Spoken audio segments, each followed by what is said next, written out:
আজি বিশ্ব স্বাস্থ্য সংস্থা আৰু ইউনিচেফৰ বিশ্ব মাতৃ দুগ্ধপান সপ্তাহৰ দ্বিতীয়টো দিন 1 পৰা 7 আগষ্টলৈ এই সপ্তাহ পালন কৰা হয়।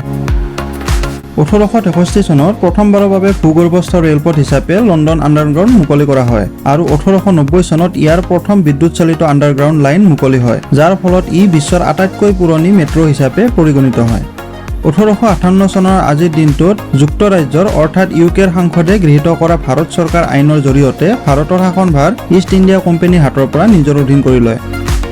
আজি প্ৰথম টেলিফোন আৱিষ্কাৰক আলেকজেণ্ডাৰ গ্ৰাহাম বেলৰ স্মৃতি দিৱস। 1922 চনত তেওঁৰ মৃত্যু হৈছিল। 1876 চনত তেওঁ টেলিফোন আৱিষ্কাৰ কৰিছিল। 1999 চনৰ আজিৰ তাৰিখত পশ্চিমবংগৰ গাইহাল ৰেল দুৰ্ঘটনাত 285 জন লোক নিহত হৈছিল। আজি ভাৰতীয় ৰসায়ন বিজ্ঞানৰ পিতৃ প্ৰফুল্ল চন্দ্ৰ ৰয়ৰ জন্মদিন। 1861 চনত তেওঁৰ জন্ম হৈছিল।